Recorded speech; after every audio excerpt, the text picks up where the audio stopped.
So here we are. Jared Diamond, Guns, Germs, and Steel. And what's the subtitle? Do you have a copy or something? It's The Fate of Civilization or The Fate of Humankind or something like that. I don't know. Guns, Germs, and Steel. What is even the title? Well, The Fates of Human Societies. Of human society. I found that use of the word fate interesting because fate generally looks forward rather than backward, and he's looking at history. And so it's kind of interesting, something that may come up later in our conversation about inevitability of fate, the inevitability of this history from the way he sees it. So I thought that use of that word was interesting. I found the whole book kind of interesting, if not waterlogged with reasoning and rationale and reason and another example and another example.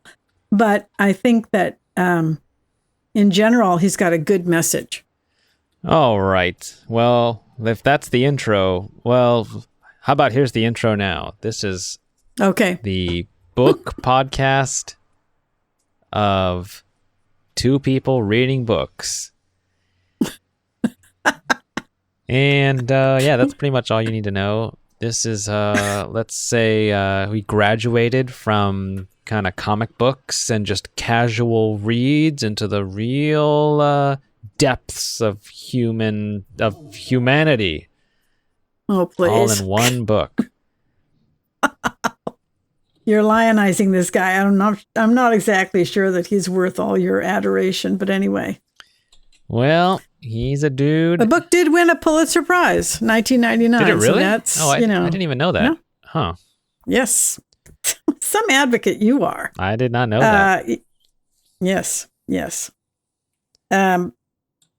So let's jump in here. So I think he has a valuable viewpoint because mainly the whole book is an argument in favor of his theory and against the prevailing theory.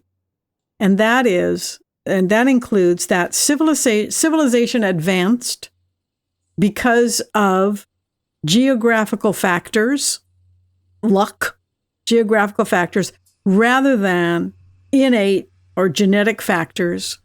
So it's an argument against, racial or cultural superiority. And I think that's a valuable, viewpoint to put forth in a really, really rational way. So I found that interesting because certainly, I was raised with this sort of, it wasn't an overt text that, the West is the best and Christianity is all good, but it certainly was in there for sure. Yeah, it is, this guy is a genius. I mean, it's just like when you're in the arms of just like brilliance where, just the patient guide who just walks you right through the specious bullshit that just seems right, that is your mind kind of reasonably casually goes towards, he'll just say like how every single thing was uniquely different or uniquely did work or was uniquely positioned for advantage or something like that. And even that though, it's you can't even hold both ideas because it's just like, yeah, everything, hey, it was well positioned. And why was that? Because of random evolution where competing or rival anything's just didn't make it. Well, and so it's just like, it's like a both what, I don't even know, a paradox or something. But wait, I don't want you to just be lulled by his piling reason upon reason upon reason and, example upon example upon example, because I can't speak for you precisely, but I can say this, that, when he starts talking about the origins of man and Cro-Magnons, and these numbers of millions of years ago mean nothing to me. I have no context. I have no argument against strongly. I just have to either trust this guide, as you so fondly put it, or, not. So you're sort of all in on this guy, and I'm not quite, although I have to say, his arguments are very sound, very rational, but, you have to approach this kind of theory, because it is a theory, no one can know for sure, with a tiny bit of, not skepticism exactly, but use your own brain to be rational, That sounds like there's a comedian. He says this thing like, when I was in school, I was called dumb. And it's just like, there's things I just didn't know. And you're told to believe it. Like I was taught that a cockroach can survive in almost any situation. Like even atomic bomb. Yes, I was taught that. Even nuclear bomb. And I have to say to the teacher, like, do you just know that I have no idea how to figure out if that's wrong or not? Exactly. Well, you can say, exactly. Well, how do we know stuff is millions of years old? I mean, he doesn't talk about this in this book, but I can remember from school. Yes, he does. He does talk about carbon dating and how carbon dating is inefficient and not exactly accurate. But he does talk about that. Carbon dating I don't think goes back like millions of years. It only goes back to 40,000 years, he said. That's when it gets kind of hazy. But we do know but he doesn't talk about this in this book, how sediments where we dig up dinosaur bones, you can gauge by how deep it is or what rocks are with it of what stage of the earth like they were alive. So that's how they estimate millions of years, because they can gauge, like they can estimate how many layers of earth like bury stuff just from natural environment. Another thing that they do is they actually dig into ice and pull out ice cores that has moisture and oxygen from like millions of years ago that's just been locked in there. Sure. And so that's another way they guess how, okay, well, if this ice has this much nitrogen in it, it means that, okay, it must have converted at this speed, which we do know today. So they can kind of figure it out. So there you go. Touché. But at the same time, still you have no context for possibly knowing that at all. So you trust this guy, you trust this author, and, that's fine. I mean, anybody can theorize about anything.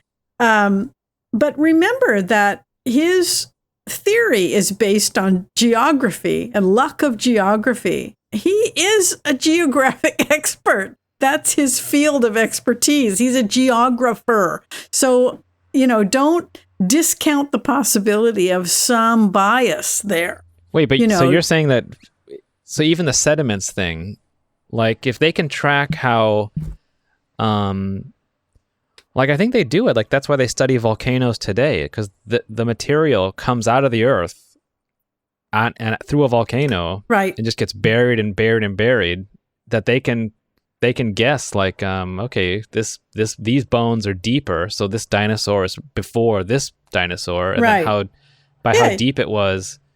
Yeah, so that you think that's just like a theory? No. I think that's probably true. But here's what's going on, I think, in this book. He is taking a multidisciplinary approach, and he is synthesizing all this information that we trust he has accurate, and boiling it down to his theories. And we have to remember that he brings to the table his own bias, which is he's a geographer. So isn't it convenient that he finds geography the essential element here? He's a geographer. I mean, don't you find that a little convenient? I don't know if he's that. I think he's more of like I think his main career was like studying these like people on New Guinea. He keeps talking about, like, he spent like 30 years living with these New Guinean, like almost like Stone Age people. So I don't know, ethno-anthropologist or something, or like he also like was like a medical doctor, but I think he got the MD, but he just like wasn't bothered to like actually deal with patients. So he like kind of hid himself into a career of teaching medical students about the gallbladder. And he's like, yeah, even looking back now, I did choose kind of the most lame topic of not being an actual doctor. So then he like, I realized I had to change.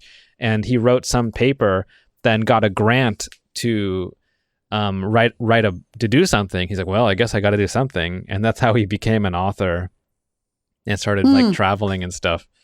But yeah, I don't doubt that he is a genius, and he's sort of, if he may be a Renaissance man for all I know, and has a curiosity about him that allows him to take in and synthesize all this information. But guess what?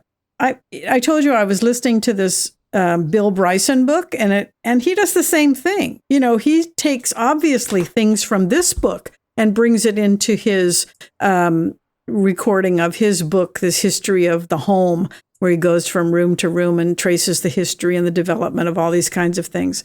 So I'm not saying he's not a genius, and I'm not saying that his theory is not correct. I'm just saying you should approach it with a tiny bit of skepticism. And, not shoot the messenger, but take into account the fact that the messenger might have some bias himself. Well, I don't know if I don't know if I put Bill Bryson even in the same like dimension as this guy, because I think he's just like I don't know. He speaks in his books with the same authority as this guy, and no, he doesn't have the same degrees and things like that, probably. But, it's just as interesting. I find it even more interesting. But yeah, you're a devotee, so that's fine. That's good. I think that he's, again, I want to say he makes a valuable point and has a really good viewpoint, because for too long, first of all, evolution has been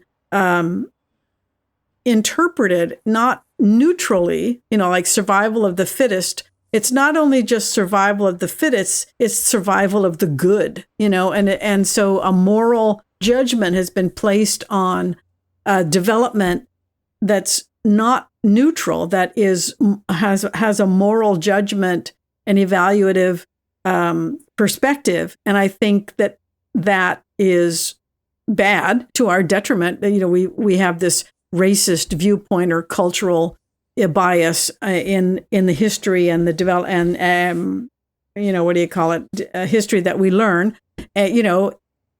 That's not a good thing. And so what he's doing here with trying to sweep the cobwebs away from that is good. And that, maybe it was geographical luck. And, he certainly makes persuasive arguments in that vein. And I think that trying to get rid of the racist cultural superiority of the West is a good thing. And I think he does that really strongly. Yeah, I'd also just say he's like, I thought the book was 500 pages long, but then was pleasantly surprised when actually his like further reading was like 80 pages. So it was long, yeah. I mean, it's just his like, it's just like 80 pages of other books to read where he got the ideas for this book. It's like he certainly, yeah. I don't think he didn't just, I don't know, sit down and hammer it out. No, not at all. Not at all. And he's been thinking about this for a long time, I think. I found it pretty interesting that some things really stood out. First of all, this sort of neutrality of development, so that we're not judging those that developed technologically as good and the others as bad, because one of his quotes is the 19th century authors viewed history as progression from savagery to civilization. And of course, that was the basis for slavery and conquest and all that other stuff. So, that's definitely a good thing that he's doing there. Yeah.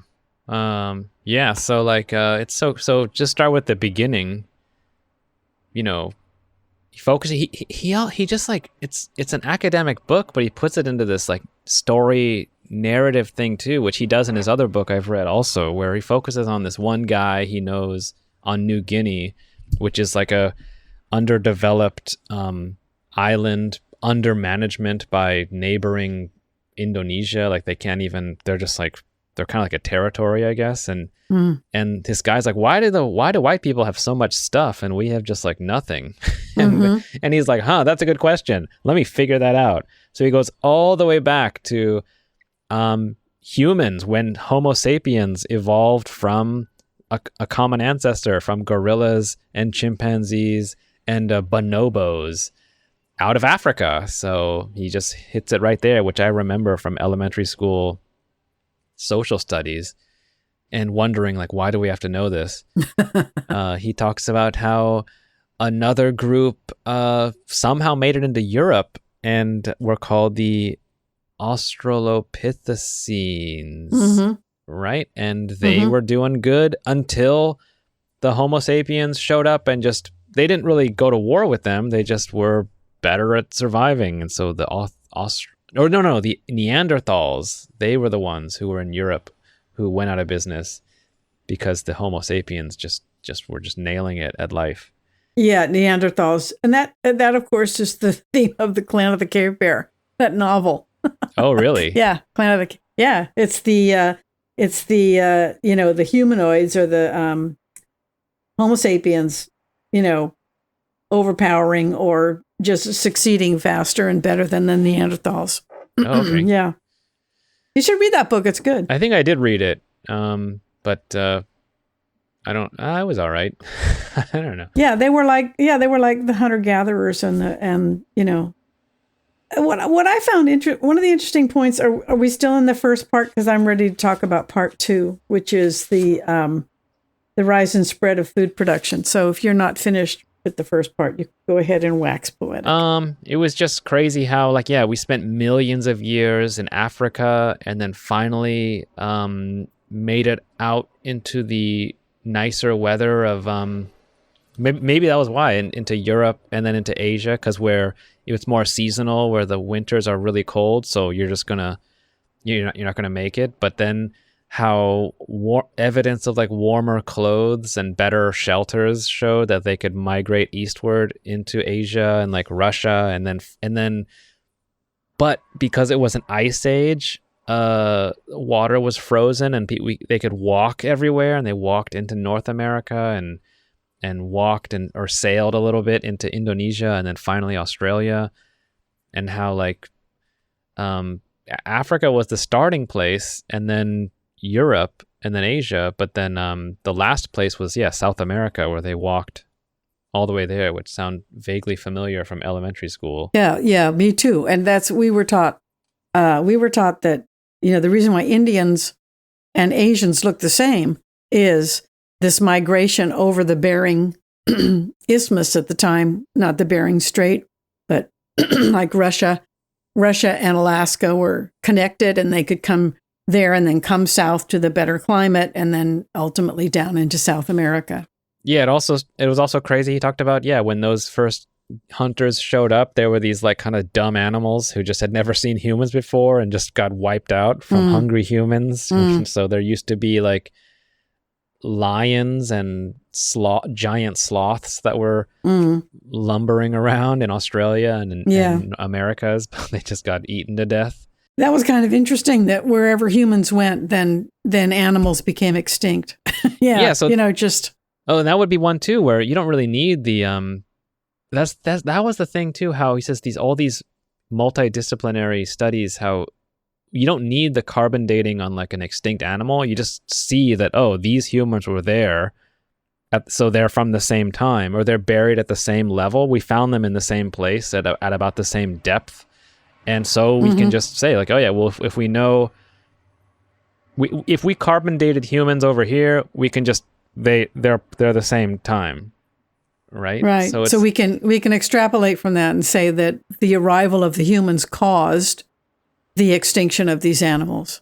Yeah. And he talks about how like we find where, they threw this garbage in here, all the bones were in there. So like they ate them. And so we don't find any other bones of like bigger predators, so we just have to realize that we were the ones who just ate them up. Yeah, we must. He assumes because they were fearless and so easily killed by the humans. Yeah. So anyway, yeah, you can go to the next part. Well, the next part I found interesting with the rise and spread of food production. And so here's where his use of the word fate comes in. You know, he compares, he sees the progression or the evolution or the, move, whatever. I don't want to put a moral judgment on it, but the progression from hunter-gatherer to the sedentary life, which means you stay in one place and you farm. So hunter-gatherer to farmer. I think that's where the inevitability comes in, the fate idea, because he sees this as an inevitable step. You have to move from hunter-gatherer to farmer in order to progress technologically. And so I found that kind of interesting. I think I maybe learned that in the back and knew it in the back of my mind. But what I found interesting was all the adjacent benefits to that sedentary life. Primary one is time. If you're not walking around all the time and, killing and hunting and killing or gathering for just a basis subsistence, then you can have time to be creative.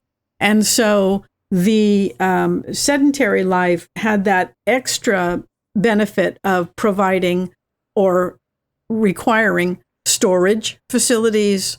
Also, his idea of that's when specialization comes in, because not everybody has to be hunting. Other people can start thinking about being healers or, whatever you have in society, religious or political or all those other things that come with that. I just found that kind of interesting. I never thought about it, that these institutions grow out of that sedentary life. Yeah, like that was, I think he says, or maybe I heard it somewhere else, that was the thing that led us to just dominate the planet like a virus, I guess. Because we were just like, before that, we're just like scrambling for food, getting killed, dying, getting tired, losing our stick, and then getting eaten or getting cold.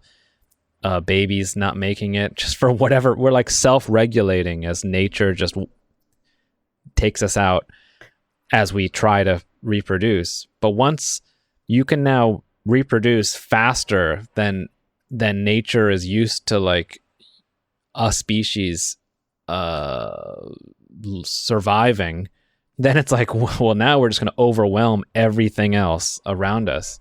And exactly, that's fascinating, because not only does that lead to dominance of it, so the hunter-gatherers are sort of living in and with nature, but once you become sedentary, then you're dominating nature, because he said then you start not picking the plants that self-pollinate, because those seeds are small but they spread themselves, but you're choosing the seeds that are big and you're able to grasp and plant, so that you're not living with nature anymore. You're dominating it. These are my words. You're dominating it, because the human action there then interrupts a natural selection, and you've got a human selection going on, so that evolution is interrupted or affected at the very least by the human choices that are made. Yeah, and your mind is not blown by this book, by this writer. I mean, come on. Yeah, that was I found that very interesting. I really did. That I never thought about the idea that some plants spread their seed themselves, but those that were already spread, the humans wouldn't find, and the humans would find the big seeds that maybe didn't spread themselves. So then those are the ones that are selected, and then those are the ones that eventually survive. The animal, he also points out that very few grains worldwide are cultivated, and very few animals worldwide are domesticated. And I never thought about that before. That's very interesting to me. You know, why don't they eat elephant meat in Africa? Why don't they eat, iguanas in in Central America? But they don't. Yeah. And so that was really interesting. Yes. Like, and that's what's kind of infuriating. Like, all this stuff was known in my history book 30 years ago, but just no one said that most interesting part, which is like, and that's another thing too, like we romanticize the cyclical nature of the Native American life and like, oh, they're in balance with nature. Don't take too much. Use everything that you get. Respect the life. And it's like, if we were doing that, we would be nothing. Like, it's like, yeah, clearly,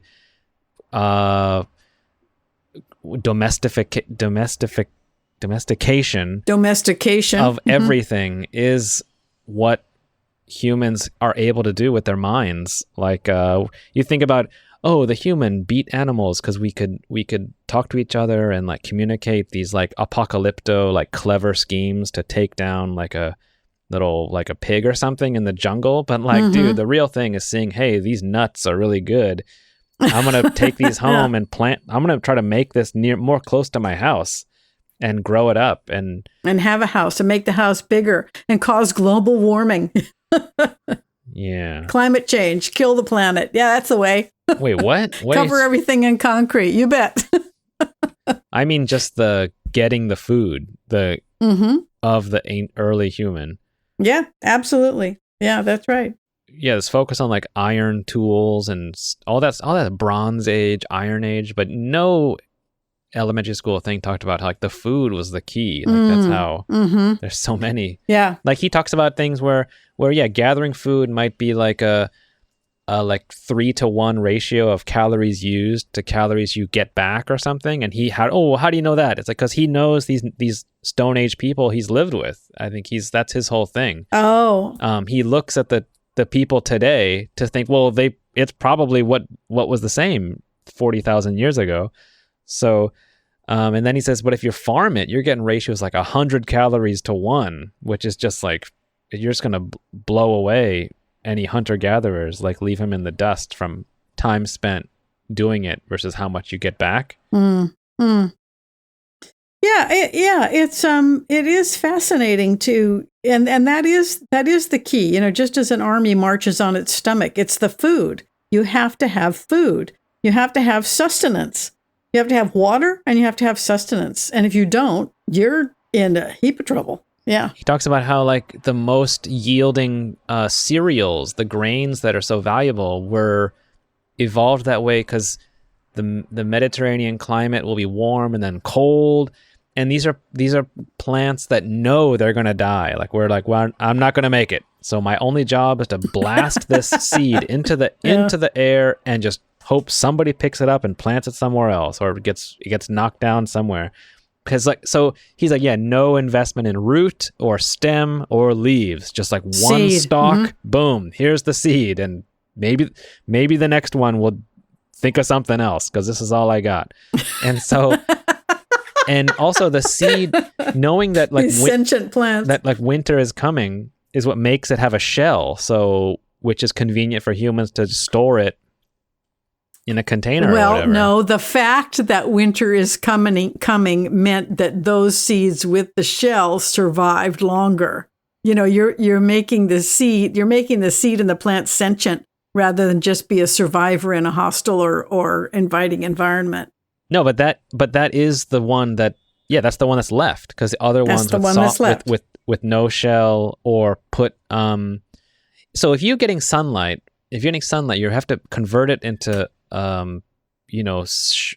sugar material to make your own self as a plant. Mm-hmm. Like, yeah, you're not going to lay down roots. The ones that laid down roots didn't put that energy into a good enough seed or strong seed that could then be born again. Right. So that's why that root version of the grass, or the root, the stalk, the thick trunk version of the wheat is like, didn't make it. Because the seed is the real touchdown. Right. Like the seed is where it all has to go in. Right.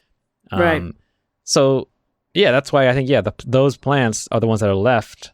are like, well, I'm here, so this has worked out before, so here you go, seed. Hope you make it. Have a good life. I'm dead. And like, so the hunter gatherers, they found that, and that the hard seed that could be in the snow or last until the spring. That's like, oh, this is good for us because we can keep this, and it'll make it through the winter because it's been born that way. It was evolved that way. Yeah, it's all good. Yeah. So a couple of other things within this unit I thought were kind of interesting, and that is that animal domestication.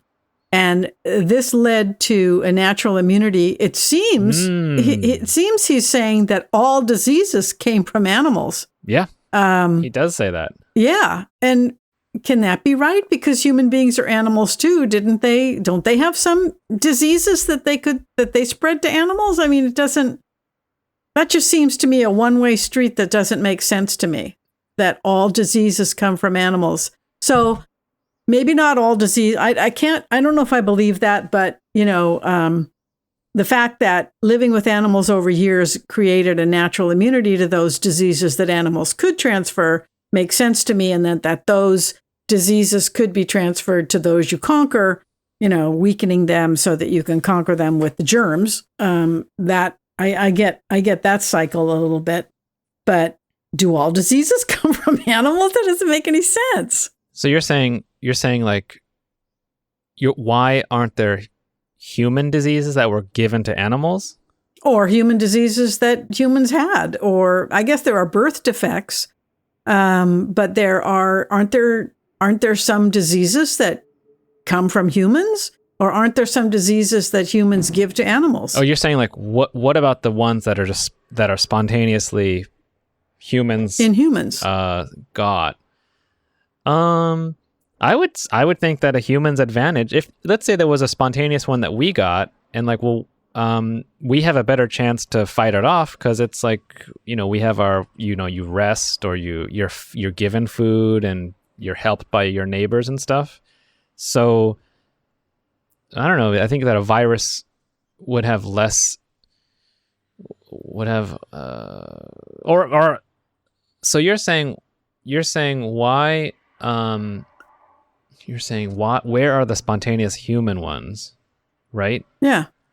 Well, he seems to be saying that all diseases that humans suffer come from animals. I think he's saying, I don't know if I can believe that. All of the significant ones that just wipe out people, that just spread, and we have just epidemics. We're so not equipped to deal with that it just like wrecks enormous like epidemic level ones that rise and fall. And then humans become immune to that, I think he's saying. And that's why humans can go, like Cortez can go, or Pizarro can go to South America and infect all of the Indians and kill them with the germs that these humans are immune to. Yeah, that's exactly what he says. He says that humans, they're like, hey, sweet, we got these big animals who are pulling our farm tools and giving us, meat and milk and clothing and stuff. But as you're close to them, a animal virus, which is harmless to a human, you can get it, take it into your body, and it can mutate in there, and then boom, it's now a human version. Oh. And that's where, he's saying influenza came from pigs. He says that. Yeah, I didn't get all that middle step there with the mutating. I didn't remember reading that. Oh, yeah. So it's just, you're exposed, and then viruses will mutate, and it'll just, one will be somehow equipped that will match a human antigen that can lock into the human cell and penetrate, and then become a virus, make a virus factory in one of your human cells. And then now you're a carrier of an. That's how. Yeah, it's totally like coronavirus is that it came from an animal, and jumped into a human, and so all those things, swine flu or like bird flu. That was also in the book, that flu comes from pigs. The closest genetic cousin of the animal version is from a pig or from a duck for flu. Okay. A weird one is HIV is from a monkey, which is not a really domesticated animal. It's just somebody had like just randomly a pet monkey or ate a monkey or something.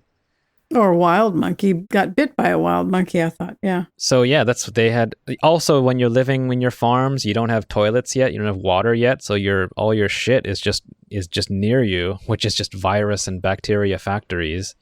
If great fodder for plants. You're fertilizing your own fields. And also, if horses and cows are so valuable, you keep them in your house in the winter. So that's where stuff is jumping around. Oh, also the plague came from rats, like that the cousin of bubonic plague is from a rat. And so if you're storing these like grains in your storehouse, then mice are going to come, and then it's come animal clusters. Like mice want the food, birds want the mice, cats want the mice, foxes want. It's just like the human home becomes the center of like animal activity. Yep. Ugh. I feel like I'm gonna go take a shower now. Yeah. So it's crazy. The other thing that I found interesting was this concept of the positive feedback cycle, and that is that more technological advances led to more technological advances at a sped up pace, and I've sort of perceived that, right? You sort of see that in the world around you. But I found it interesting to have a term for it, positive feedback cycle. And he has another term for it that I don't remember, but this is the one that I found, positive feedback cycle. Progress leads to progress, step and faster.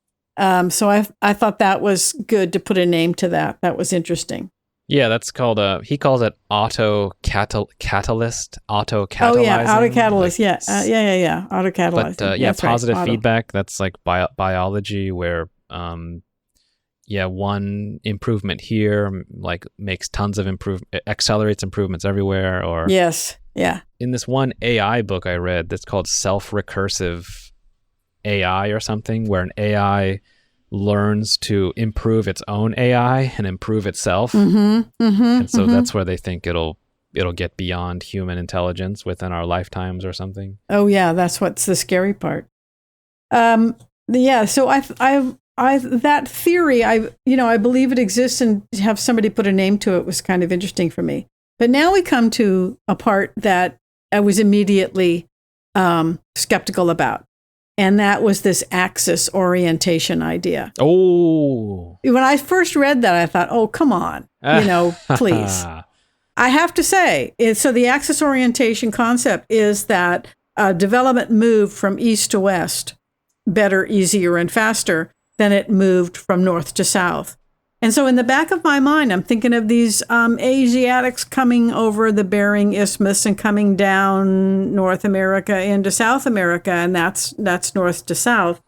But the way that he explained it, when he started talking about climate zones and things like that, of course it makes sense that development sharing would move from east to west. That makes sense.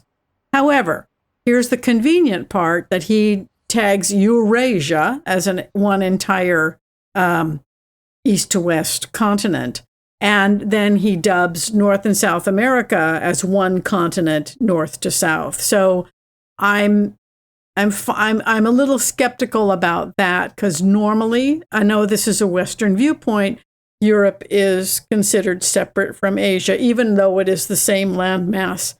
And North and South America are generally considered separate continents, even though they are connected by an isthmus. So it's rational, it's reasonable that, of course, across the same temperate, climate zones, development would move, but it is rather convenient.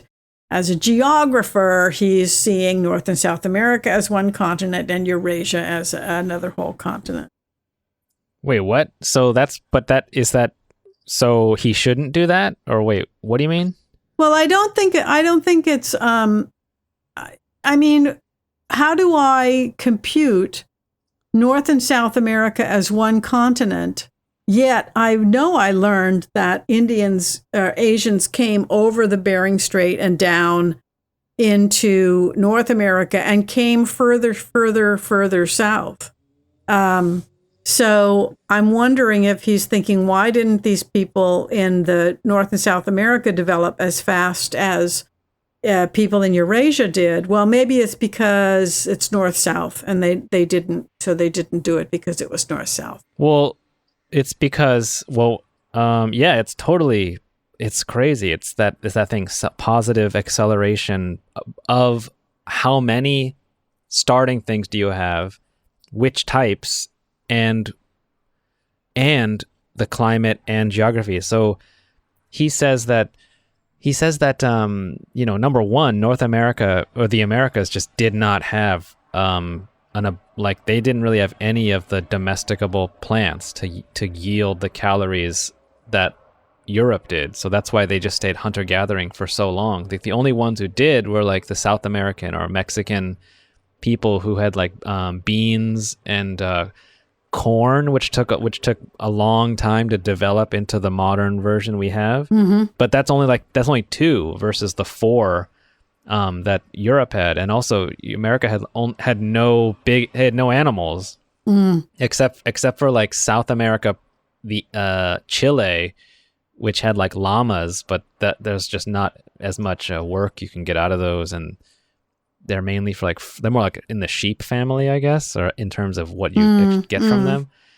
And so he said that, so let's say, okay, but so they got those, so why didn't they share those? And he said because just the territory. He said, like, at first I thought that too. I was like, they're saying why didn't a gang of Indians just walk from like Pennsylvania down to Mexico to get to see what's going on down there? And he's like, right. Well, because Texas the Midwest is just a rough place, not just to walk through, but even to settle into. So if people were walking around, they're like, okay, I'm definitely not going to live here because I'm going to go back to where I'm from. And that, yeah, even in the Midwest where those nomadic people just taking down like buffalo and just chasing after animals they can. So true, like hunters only, I guess.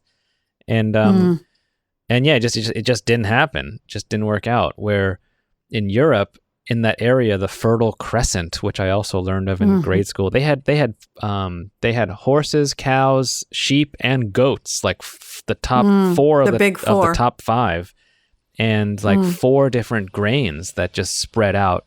Was on the road to Europe, and so if they started there, they're like, oh, let's just live here. And as they got too many, they would push westward into Europe as they would go, and they'd find the weather relatively similar, so they could use those same grains and keep planting them westward. So that's how it went. But right, even if he says other stuff, like even if like Panama had bananas, you couldn't. Not only could you not bring those bananas up to Pennsylvania, if you were migrating slowly, inching your way northward, the bananas would get worse and worse as you went along, northwardly or southerly. But that like excellent group of food that those Middle Easterns had was worked out westward. Like, oh, this just works everywhere. This is awesome. So that's how they and they are the ones that are domesticable, because certainly if other grains or other animals had been domesticable, they would have been domesticated. So, it's not just that this works here. It's that it's all that works here. It's all that works. Those grains and those animals. Yeah. So yeah, it's that Mediterranean climate style that people could just casually like, hey, this is awesome. I'm just moving to the west. I can just keep going and going. But if you go southward, the rain. Oh, he says like, yeah, again, those seeds that are designed to make it through a winter. If as you head southward, as it gets hotter, it's hotter all the time, and it rains all through the summer. Like those plants aren't evolved to like survive in that cycle. Yeah.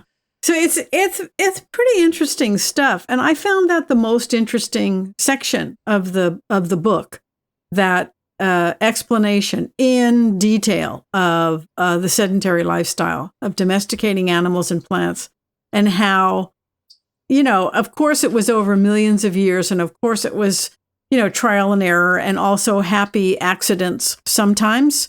And I just found that the most interesting section. Well, the food stuff is over 11,000 years, which is that's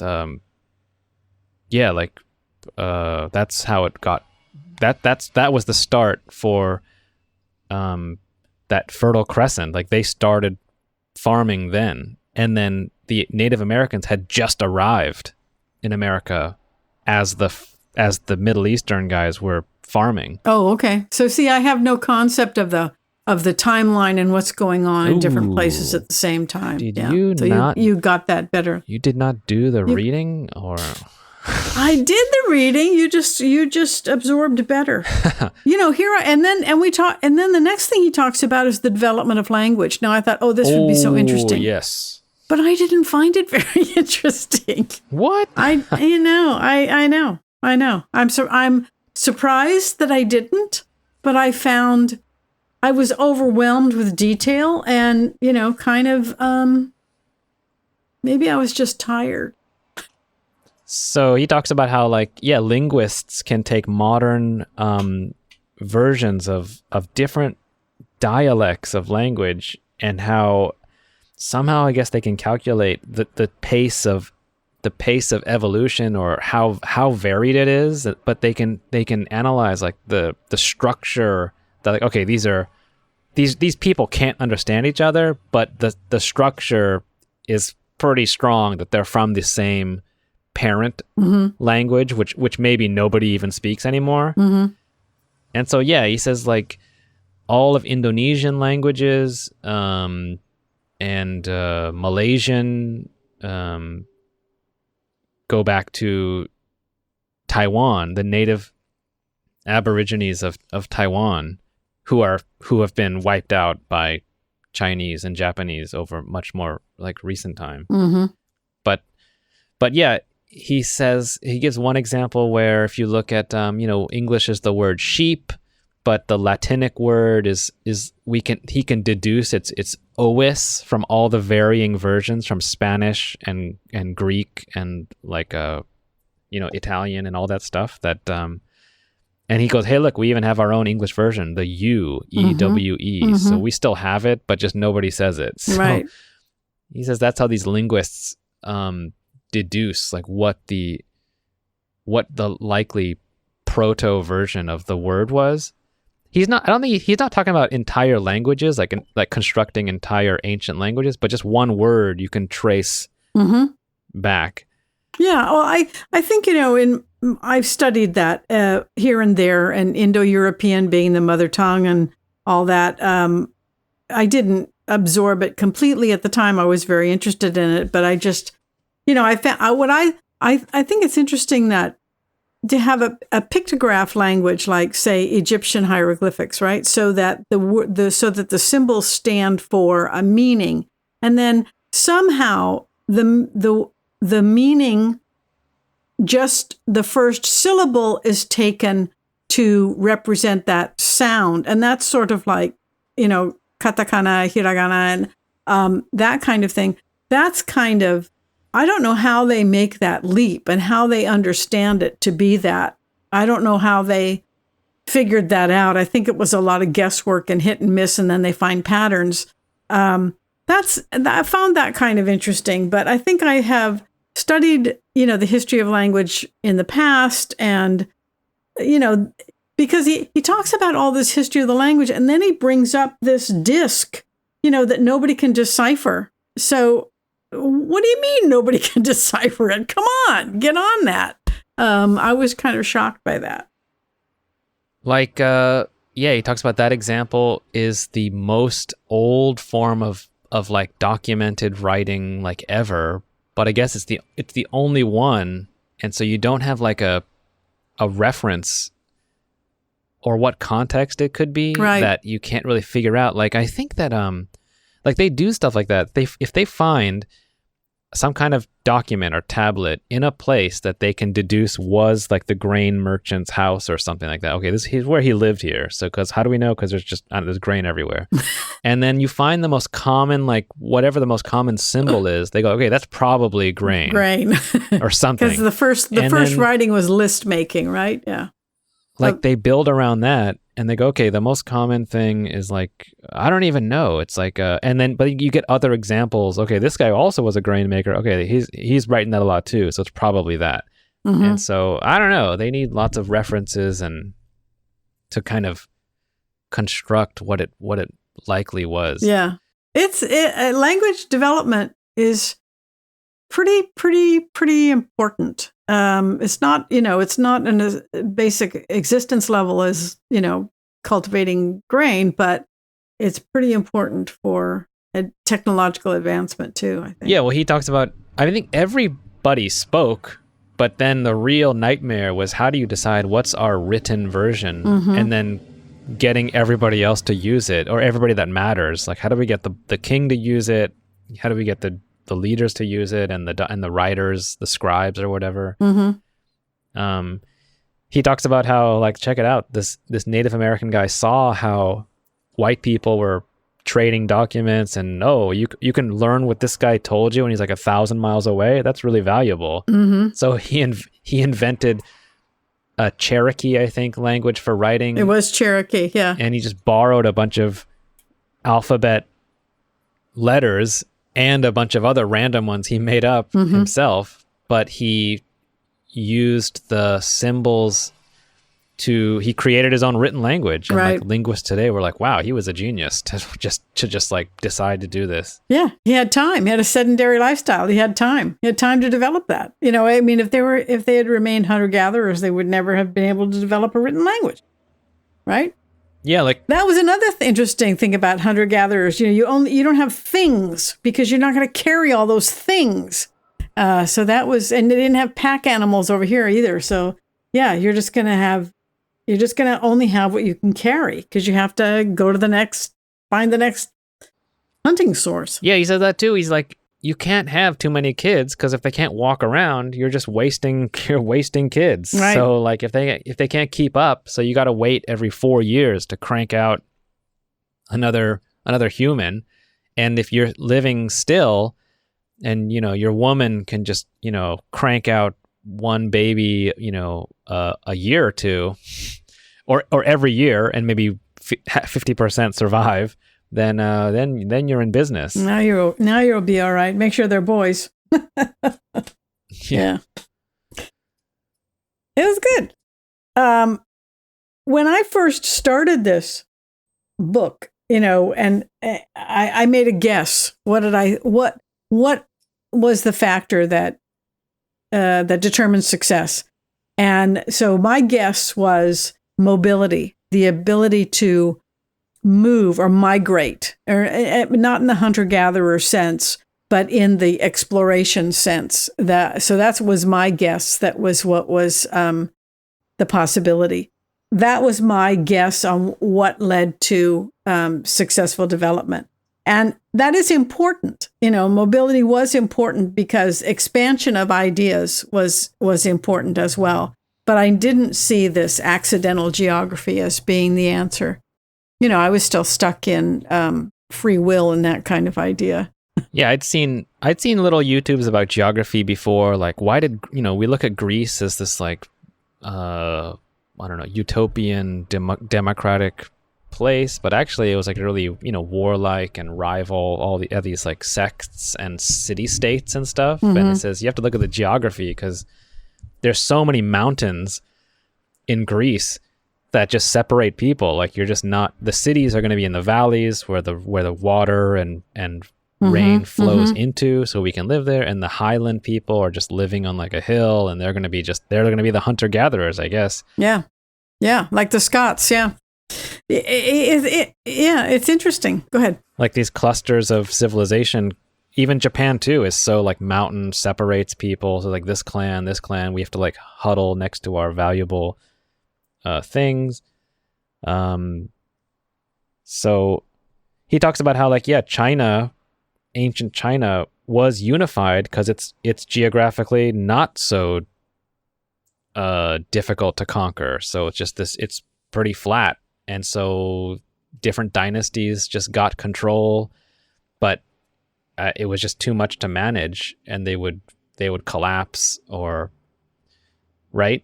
Yes. Like and now, I guess we have with mass. Yeah, maybe now it's manageable now with you can communicate and control people much easier. But back then, if you had to wait for a letter from the king or something, you're not going to run an entire country as well as you could. So what's interesting about the mountains and the other, impediments to moving around is in Europe, there were enough sort of smaller impediments to moving around so that different kinds of societies could prosper and then be in competition with each other. And so that was kind of interesting also, because when he spent a lot of time talking about Pizarro going over and, conquering the Mayans, I believe, right? Mexico Mayans, not the Incas, or was it Incas? Incas. Yeah, it was the Incas. So he spent a lot of time talking about that and how, Pizarro won because, first of all, there was a civil war going on with the Incan Empire, so they were kind of in disarray. They also infected the Incas, so they were weak. They were weakened because of the diseases. And also, Pizarro kidnapped the king, kept him hostage, and, played the people. And he also cheated and lied, went back on his word and did that thing. And they also had, this is where the steel comes in, they had better weapons. But in the back of my mind, I'm thinking, okay, but why is he warlike in the first place? Why does he have this conquering mission in the first place? Oh, I got that quote right here. Actually, I don't have it, but I remember it. It's that he kind of punches at Pizarro, saying, though he himself was illiterate, the culture he grew up in was literate and had preserved records of conquest and strategy. Mm-hmm. And how do you subjugate an entire, what are your advantages? And, if this is kind of a theocratic country, all we got to do is get the king, right? Then it's game over. So that was his. If he could just decisively just shock everyone with guns and horses, and everyone's going apeshit, and I just snatch the king, we win. That's it. Yeah. So it doesn't he matter saw how it many, probably as just like, this is going to be, I mean, it might be risky, but man, if I can do this, I'm going to be legendary forever, which is true, I guess. It is true. And so he said the Incas, they didn't have any idea what this would be like. And so, because they were isolated, and so they didn't have that same knowledge of strategy. But why conquer in the first place? Why is there the desire to conquer? I think this is where the idea of warlike people and peace-loving people, rather than, hospitable geography and inhospitable geography, comes from. Some people are just like that. I think that must be where that theory stems from. Well, he also knew about the gold from the earlier explorer, that Hernando Cortez. Oh, that's true. That's true. Who That's came. right. That was the motivating factor. Yeah. And so that guy brought back a bunch of gold, and he wrote down what happened, and then those documents spread throughout Europe, and that's where it was like a boom of competing countries wanting to get their bite at the apple. Right. Yeah. So, so it was the germs that killed them, but that victory was, I think Pizarro knew it'd be worth it to just if I can just get this king. And he did, and he won. Yeah. It's sort of like the animals being, not having any fear of people. Those Incas had no idea that they could be so conquered easily and betrayed, because they had a civil war among themselves. But of course, they're playing by different rules. It kind of parallels this other really good history book called Love and Hate in Jamestown, where it talks about the embarrassing attempts of the English to settle in Massachusetts over and over again, and the local Indians were like, what in the hell is wrong with these people? They have no women, they have no food, they don't seem to know how to do anything, and they've got guns, but none of them, they're all walking around in like these like lame clothes. What are they thinking? Mm-hmm. And so the Indians they kept giving them corn and corn and corn that they had grown. That I learned from this book. That corn they had only gotten in like 1100 AD, and that Jamestown book is like 1500. So they've only been growing for like 400 years, as opposed to, which kind of put into context the length of how that's relatively recent that they were growing this corn that the English had in Europe and just either didn't bring over, or they thought they would just show up to America, grab some money, get the beaver skins and go back home or something, but they didn't realize how hard it would be. Yeah. And none of the gentlemen were willing to work. Yeah. Yeah, that's another funny history book. Yeah. And you see that again and again where people move into, missionaries move into Africa and they're going to grow plants this way, but it doesn't suit the geography. They can't. They're not successful. And that Meryl Streep movie, Out of Africa, same thing. She's going to have a coffee plantation, but the water's going to go where the water's going to go. And she tries to dominate nature, but she can't. Yeah. And of course, that's modern. That's not, thousands of years of trial and error and development and finding out how this works and then building on it. Yeah, like another part of the North-South thing that was interesting was not only about is it hard to plant your set of food in different climates as you head to the tropical areas. Mm-hmm. There were like barriers of desert, yep, right? Of like Texas or like jungle. You just can't get through there. Yep. Or if there was land that like, oh, this is a good land, nobody's here, but there's like malaria that spread through the bugs, mm-hmm. like the mosquitoes. And the tsetse fly will just kill you. So that's people just like, if that starts happening, you just go back up. Yep. So tropical climate, the diseases through the bugs or the terrain. So even to get to a more hospitable South America, they can't get through that tropical zone because you just go back. Like you said, you just go back up. Yeah. Yeah. And Africa had it the opposite, where like Western Africans had this swampy, soggy plant that would grow. So they were going eastward along the same latitude. But as they went southward towards the Mediterranean temperate climate, they were like, this does not work. Like our plants don't grow here. So mm-hmm. they stopped. And then only the Dutch showed up and said, oh, this is perfect for us, to South Africa, and just swooped in there, mm-hmm, mm-hmm. And took out the local hunter-gatherers who just weren't prepared at all, who weren't enough people probably. Meanwhile, they had farmers who could actually resist through people, or enough who had a chance maybe, but they just didn't settle southward because they don't have that food set right for the climate. So yeah, this sort of it gives us the whole picture because it is so multidisciplinary and so takes in so many aspects of society and growth of society that it gives us a bigger and completer picture. So basically he has these four main ideas. That is that wild plants and animals, a few wild plants and animals were candidates for domestication. And that was just accident. That was, there are very few of them and they exist in, certain climate zones. The rates of diffusion of ideas and migration within the continents moved from east to west or west to east on that axis rather than north to south.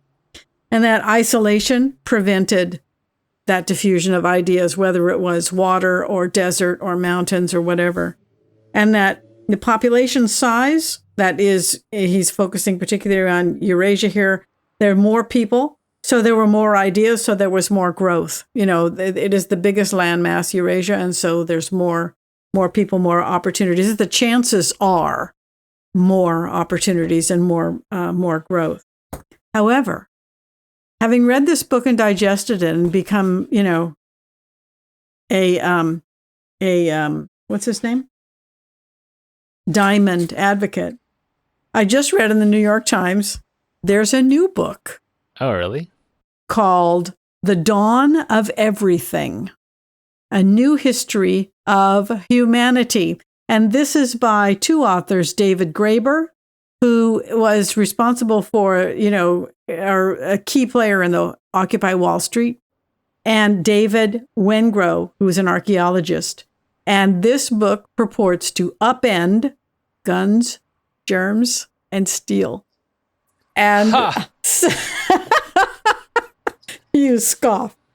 And so one of the things in the article pinpointed was that, they believe that diamond falls into the same mistake that everybody has so far, that the first 300,000 years Homo sapiens existed, but nothing happened. And, there was no development. There was just this perfect little egalitarian hunter-gatherer societies until about 9,000 BC, when agriculture developed and the sedentary society led to inequality, hierarchy, and bureaucracy. And, they purport that early humans self-consciously experimented with many political forms. And even though the conventional theory is from equality to inequality, maybe it was something else. So maybe this new book, which is what is it called? The Dawn of Everything, is going to blow guns, germs, and steel out of the water. He's saying, he's teasing that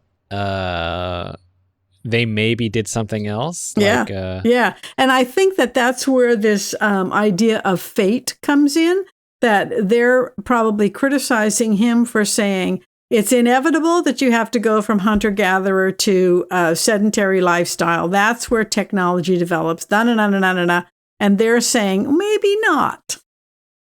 But that's even bigger. It's like 700 pages. So you're not going to rope me into that one. I don't think so.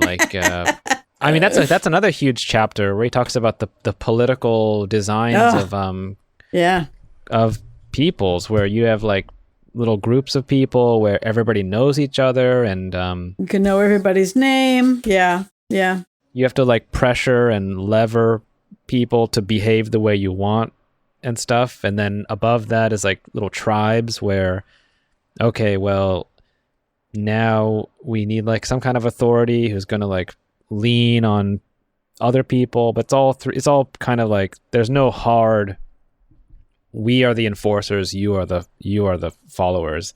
But then the next stage, once you have thousands of people, you can't have a one leader judging and deciding the outcome of everybody's random business.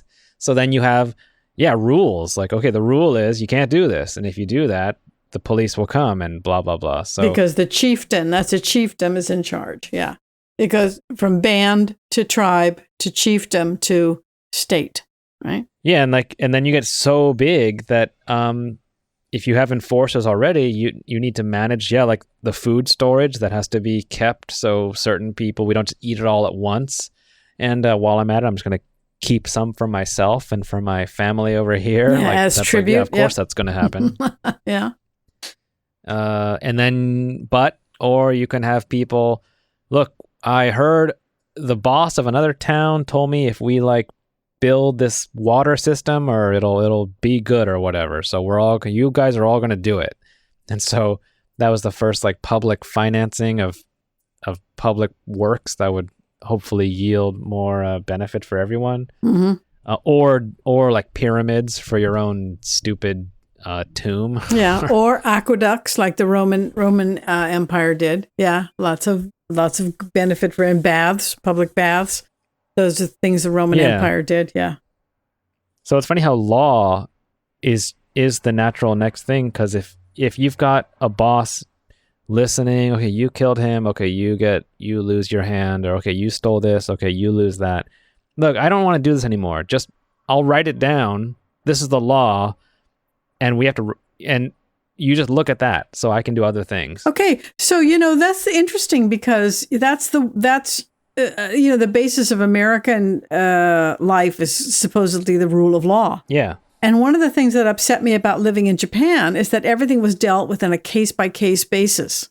So Japan is kind of a chiefdom tribalism, And United States is kind of a state. And didn't you find that sort of, an adjustment? I think that that is true. Like the law is kept by people like judges and lawyers and police. Mm-hmm. And because you need people to hold this frame of a law, and that America's more litigious. Like, I want to go straight to the law. And that means all the people involved in it too. Yep. And it's all written down. Yeah. Yeah. And Japan and China are very like, we don't, let's not get to the law, because then you got to involve all these other people. So let's just like manage it right here and right now, I guess. Mm-hmm. Yeah. So that's true. It's funny in China is that when you actually have to call the police on someone, you have to pay, I mean, it depends on the place, but you have to pay the police also for their time. Ooh. Oh. Like they're the street. Yeah. Well, it depends on how corrupt whoever is, or how much face you have, if the police will like expect their bribe at the end or something. Wow, really? But it is a sign of corruption. It is not legal, so that's not the law. The law does not say you can do that, but they do it anyway to avoid the law, which is whatever anti-recursive, I don't know, whatever that is. Auto non-catalytic. Yeah. That's interesting. I just I think it's really a worthy statement to say that, it's all along I was thinking of, early on I was thinking of, it's not because these people are better or smarter, or, whatever. And all along you could make individualized arguments. Yeah, it's like men and women. It's not that men are bigger or stronger or smarter. It's not that men are smarter than women. It's just that, you were accidentally born a man and, the penis gives you the power or something like that. And other men give you the power. So I like the argument that it was just geographical luck that enabled Asia, or let's see, Eurasia to be the dominant culture, or the West to be, they call it the West and the rest, to be the dominant culture. The problem is when you get the institutions justifying it after the fact, that God is on their side. Most explorers to the Americas, it was maybe a government financed venture, but there was usually a church representative, or even at least to California, the De Anza, I think, explorer De Anza, he was a government explorer, government finance, but a priest was with him, and that's the whole mission thing too. Yeah, it's they could have, the boats and the send-off might have been the country, but it could have been the church who actually paid for it, because often in these feudal times, the crown was this symbol, but they may not have actually had any money. like English history has that, or French history has that, where they're like actually broke. Right. They're just borrowing constantly. So I could believe that the church actually is collecting money like every Sunday. Yes. But for a king to get money, that's why they have to be so rubbing elbows with the rich merchants, and the aristocracy is like with the king and the court. But but to get real money, I think the church would have to get involved. So that could be, yeah. It's religion has a lot to answer for.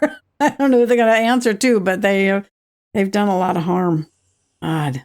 Yeah, that's another like institution of super complex societies where you need to like mobilize the population to do this one thing. And if you can scare them about their afterlife, you can scare them about where their ancestors are, you can scare them about omens, about, oh, this happened, and I know that this means that, like, we're gonna have a bad season unless you do this. Only I can talk to God. Right. So it's pretty like useful. Yeah. Pretty scary stuff. So I enjoyed reading it. It was long, but I enjoyed reading it. I found it very reasonable, reasoned out, and like you said, he takes us step by step. I think there are too many steps, but takes us step by step through everything and sounds very, very rational and very convincing. Let's say that. Yeah, he goes. His other book does this too, where he goes from the simple case all the way to the most complicated case. Once he introduces every factor, he then goes to the final case, which has everything involved. Where first he starts with food. Okay, so this place had the food, so that's how they got so many, and they replaced or overwhelmed the neighbors, right? That's, if you're a hunter-gatherer, you're going to have less people than a bunch of farmers, right? And next chapter, well, so these people had food and the animals, and so they came after, it wasn't until these people had animals too that they had a chance, but they still got wiped out. And then he goes into like writing. Writing was key for this, and it kind of like, he walks you through the real history as why probably certain groups had these advantages to. And so they wiped out the others just because they had the more need for more land for their animals and for their crops. Is that what motivated them, or was it just acquisitiveness? I just want more land and more planting space, or my population is getting so big that I need more land and more planting space. Is that it? What makes one group of society conquer another? Is it always need? Is it just population? What is it? Well, I think the only one is the main ones where it was like an active, like a state mandates, we want this, is the getting the slaves from Africa and capturing the Americas. But the other ones are just, I think, over like thousands of years, which is like, I don't know, 10s of 20s of generations of people. Just gradually, they just died out. Well, think of the Roman Empire. They expanded. That too, yeah. It was deliberate. It was a conscious expansion. So, until it just got too big to support itself, and it was, the reaches were too far from the center of power. Yep. But it was acquisitiveness. It was a wealth. It was greed. It was conquering to be big and strong, I think. Yeah. So that sounds like the romantic version of like, Native American, just living in balance with nature. But that is, it would have been inevitable. Like once a farmer shows up, they're just not going to make it, because you can get so much more food and security and time to do other stuff versus just catching your food every day. That's like the inevitable thing. Mm. Yeah, it's but I understand where the theory came about the people rather than the geography being hospitable, because you could.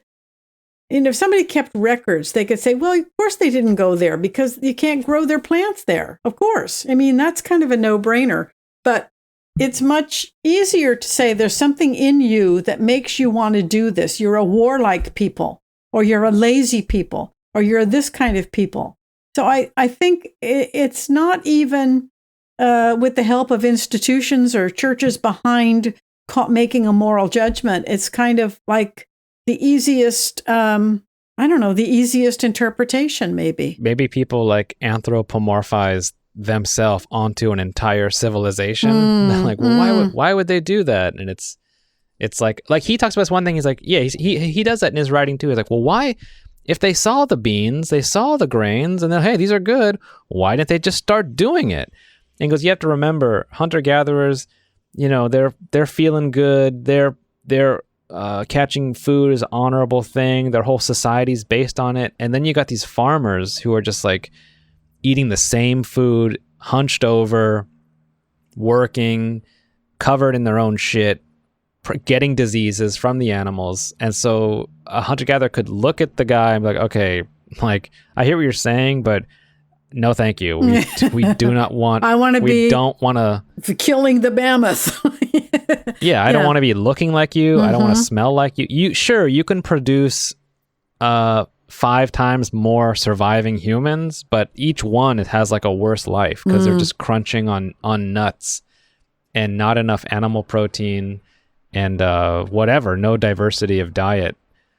So he's like, yeah, so he said even the Fertile Crescent had like native gazelles that also went extinct that they hunted out, but because there was no hunting food, like, okay, well, we have these rivers, we have to grow our own food, like we have to do it. Yeah. That So was go ahead. He does that. He anthropomorphizes the question, like, why didn't they just do it? And so then he kind of makes you become the other version, like, well, maybe you wouldn't want to do it either if you were hunting and feeling awesome. Yeah. Well, he spent so much time on Pizarro and the Incas, and I kind of thought, well, why did they have good swords? So they had the steel, but why was it necessary to have good swords? Well, they're a warlike people. I just remember, Last of the Mohicans and the British laughing at the French and their Latinate culture and their laziness and their this kind of thing during that French and Indian War. I think you're right. It's anthropomorphizing even, what's bad in you see in other people. It's very interesting. Oh my God, it's 10 o'clock. Yep. Well, I could talk about human history all day. I guess so. Next book will be Jared Diamond's. What's the collapse or something? Is that his other? But that sounds kind of cheerful. That's a good one. I want to read something fun next time. So I want to go back and suggest this: The Straight Man, Russo, Richard Russo. Oh, okay. I like him. Okay, so I understand this is supposed to be kind of funny. It's a novel, but it's supposed to be funny. So, we're all tired. We're all tired of the pandemic and all that stuff.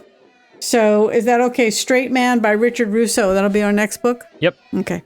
Well, this has been talking about a 500-page book about human society, and we were all over the place. We were but because the topic was all over the place. So, you can't talk about anything in isolation. It's all connected. So thanks for listening. Yep, we'll catch you next time.